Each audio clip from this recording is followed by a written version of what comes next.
మనం ఎవరితో స్నేహం చేసుకుంటాము? ఎలాంటి వారితో స్నేహం చేసుకుంటాం? ఒక వ్యక్తి మంచిగా అందంగా ఉంటే, లేకపోతే మంచిగా చదువుకున్న వాడు ఉంటే, లేకపోతే కొంచెం డబ్బులున్న వాడు ఉంటే, అలాంటి వారితో స్నేహం చేసుకోవడానికి ఇష్టపడతాం. ఎందుకు పేదవారితో ఎందుకు స్నేహం చేసుకోకూడదు?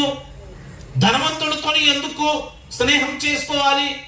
అలాంటి వారితో స్నేహం చేసుకుంటే మనకి ఘనత వస్తుంది. ఆపత్కాలంలో మనకి సహాయం చేస్తారు. వాళ్ళ ద్వారా మనకి ప్రయోజనం ఉంటుంది. అంటే నువ్వు పై రూపాన్ని చూసి, అతని యొక్క అందాన్ని చూసి, అతని దగ్గర ఉన్నటువంటి ధనాన్ని చూసి నువ్వు స్నేహం చేసుకుంటున్నావు. కానీ దేవుడు అలాంటి వాడు కాదు. డబ్బుల్ని చూసి, అందాన్ని చూసి, లేకపోతే నీకున్నటువంటి పేరు ప్రఖ్యాతిని చూసి నీతో స్నేహం చేసేవాడు కాదు ఆయన. ఆయనకి ఎలాంటి వారు కావాలంటే వీరికి నలిగిన వంటి మనస్సు కలిగిన వారు కావాలి.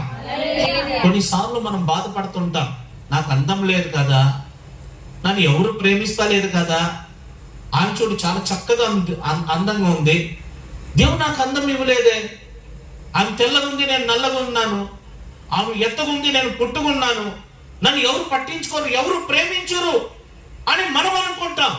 కానీ మమ్మల్ని ప్రేమించేవాడు ఒకడు ఉన్నాడు, ఆయనే యేసు ప్రభు. చాలా సార్లు బాధపడుతున్నాము. అందరూ భూమి మీద బ్రతుకుతున్నటువంటి ప్రతి మనిషికి ఒక బాధ ఉంటుంది. ఎవరు బాధ? దేవుడు నన్ను ఇలాగెందుకు పుట్టించాడు, ఈ సమస్య నాకే ఎందుకు వచ్చింది, ఈ దరిద్రత నాకే ఎందుకు వచ్చింది, ఈ పేద రకమైన కుటుంబంలో నేనెందుకు పుట్టాను, అసలు ఈ భారతదేశంలో నేనెందుకు పుట్టాను, ఈ ఒక చిన్న పట్టణంలో నేనెందుకు పుట్టాను, అమెరికాలో పుట్టుంటే బాగుండేది కదా, లేకపోతే అంబానీ కడుపులో పుట్టుంటే బాగుండేది కదా, ఒక ధనవంతుణ్ణి కడుపులో పుట్టుంటే బాగుండేది కదా, ఒక ఉన్నతమైన స్థితిలో ఉండే వాళ్ళ ఇంట్లో నేను పుట్టుంటే బాగుండేది కదా, ఒక సినిమా యాక్టర్కి నేను పుట్టుంటే బాగుండేది కదని మన గురించి మనమే ఆలోచిస్తుంటాం. ఎలాగ పుట్టాలో, ఎక్కడ పుట్టాలో, ఎవరికి పుట్టాలో, ఏ స్థలంలో పుట్టాలో, ఏ సంవత్సరం పుట్టాలో అది మన ఇష్టము కాదండి, దేవుని ఇష్టం. దేవుడు స్వార్థ ప్రియుడు కాదండి. దేవుడు స్వార్థ ప్రియుడు కాదు. ఆయన రాజుల వంశంలో పుట్టాడా? ఎక్కడ పుట్టాడు ఆయన? ఆయన కూడా భూమి మీద పుట్టాడు. శ్రీమంతుల ఇంట్లో పుట్టాడా? పేదరాలైన మరియమ్మ గర్భంలో పుట్టాడు ఆయన. చాలా చిన్న కుటుంబం. వాళ్ళ డాడీ ఏమైనా పెద్ద బిజినెస్ మ్యానా? వడ్రంగి పని చేసేవాడండి. ఏ స్వరూపం ధరించుకొని పుట్టాడు? దాసుని స్వరూపం ధరించుకొని పుట్టాడండి. అసలు యేసు ప్రభు ఎవరు? యేసు ప్రభు ఎవరండి?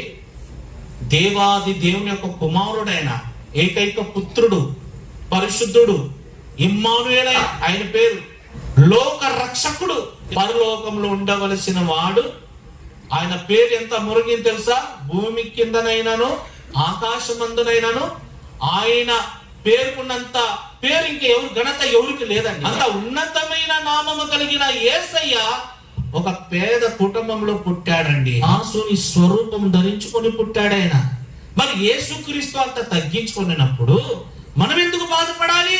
కోరిక అనేది ఉంటుంది, కానీ ఆ కోరిక దేవుని చిత్తానికి మనం అప్పగించుకోవాలి. నీ హృదయాన్ని దేవుడు కోరుకుంటున్నాడు, నిన్ను కోరుకుంటున్నాడు ఆయన. కానీ మనం ఎవరిని కోరుకుంటాము? నన్ను వాళ్ళు కోరుకోవాలి, వీళ్ళు కోరుకోవాలి, వాళ్ళను ప్రేమించాలి, వీళ్ళను ప్రేమించాలి, వారు నన్ను చూడాలి, వీరు నన్ను చూడాలి, వారు నా గురించి మాట్లాడాలి, వారు నన్ను ఇష్టపడాలి.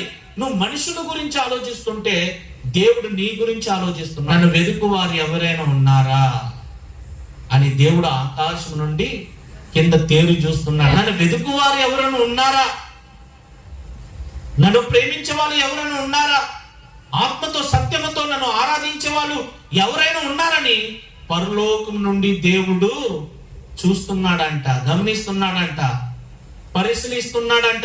తండ్రి అయిన దేవుని స్తుతించడం మానేసి, యేసు ప్రభుని ఆరాధించడం మానేసి లోకాన్ని ప్రేమిస్తున్నాం. లోకంలో ఉన్నటువంటి ధనాన్ని, ఐశ్వర్యాన్ని ప్రేమించడానికి ఇష్టపడుతున్నాము, కానీ దేవుని ఆరాధించడానికి ఇష్టపడట్లేదండి.